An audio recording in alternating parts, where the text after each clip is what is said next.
Today's about the wrists. And I've been wanting to do a wrist video for a while because once we create some awareness of mobility and flexibility in the wrist, then we maybe feel that we're more sturdy when we do weight-bearing exercises, whatever those might be, if you do them, or just better control over our daily life activities because the wrists are used in almost everything from driving to brushing to teeth to opening up the refrigerator or oven, whatever it might be. You probably don't think about them a whole lot.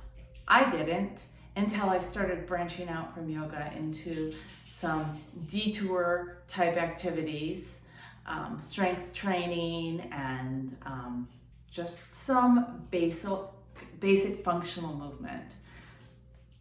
I do these in class from hands and knees, from quadruped back to child's pose and back up to quadruped, but I wanted to do this with a chair to show that this does not have to be a yoga class, that you don't have to take specific time out of your day to get down on the floor, and maybe you don't get down on the floor. So this is something that anybody can do with access to a chair.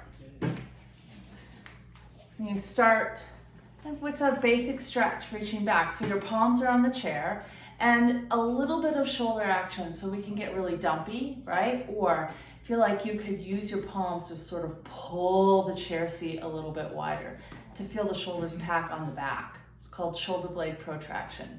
So here's the key. The elbows stay straight, or as straight as you can. Keep them this whole time. And then with the hips extended back and the elbows straight, lift the palms and your fingers stay straight. So we're trying to crease the fronts of the wrists as best we can, as much as we can, an even crease. And then we keep the palms lifted as we begin to walk the feet in. Can you keep them lifted? And this is where you want to dump. So really straighten the elbows, protract the shoulder blades a little bit, and some type of belly toning is helpful too. And the hands stay lifted away from the chair. They might just be hovering. You might feel the chair as long as you can, and then bring them down. And then keep the elbows straight, and now lift the palms. Press into the backs of the fingers. Your thumbs are lifted too. You might not be able to really see. And then same thing, keep the shoulder blades a little bit protracted, moving away from each other on the back, and then very slowly, with as much control as you can, lower the palms back down. The thumbs will touch, walk the legs back, take a stretch as much as you want. Knees can be really bent too. Protract the shoulder blades, straighten the elbows, lift the palms, like you're trying to press your fingernails against your forearm. And then keep that as you walk forward. What can you do? Ooh, does your neck tighten? It might, mine does. So let it go. See if you can pull the chair seat a little bit wider, keeping your palms lifted and bringing the weight into your hands so your shoulders come more toward your wrists, and then let the palms come down. Lift the fingers, lift the thumbs. Good, very slowly with control, lower down. And you may not be able to, you may find that at first, maybe the first 10 times, you can't really do this without, can't lift both palms at the same time. Lift the palms. Good, pull the fingernails back, walk forward, protract the shoulder blades, straighten the elbows, keep the hands lifted as much as you can as you begin to shift the weight. Palms come down, now lift up onto the backs of the fingers. And this might be where it's just one at a time. One. And then very slowly, can you lower them?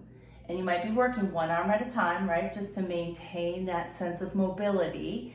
Walk the feet back, stretch, straighten the elbows, protract the shoulder blades, lift your palms. Good. Oh, pull the fingernails back toward the forearms. And then keep that action of sort of packing your shoulders on your back. Come up. Can you straighten the elbows? Mine like to bend, shift the shoulders forward a little bit. Keep the hands hovering, ooh, and then hands come down.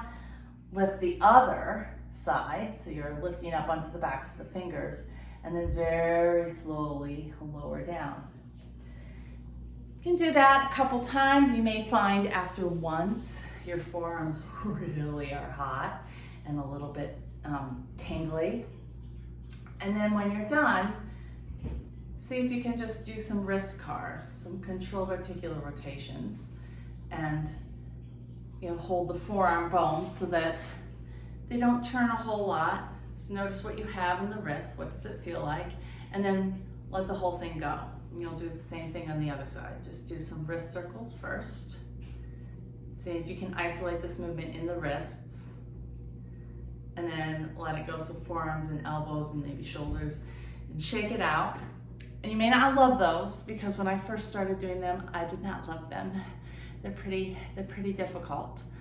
But that's just because our nervous system isn't used to controlling the movement through the wrists, to being really focused on that we've become habitual in our movements, and we tend to be lazy in our movements. Our body just uses less energy when it doesn't have to work in this sense of isolation. So give those a try. Just notice if you continue them, if you do them once a day or like twice a week, if you do 5, 6, 7 rounds of them, repetitions, and notice if that might change your daily relationship with your wrists.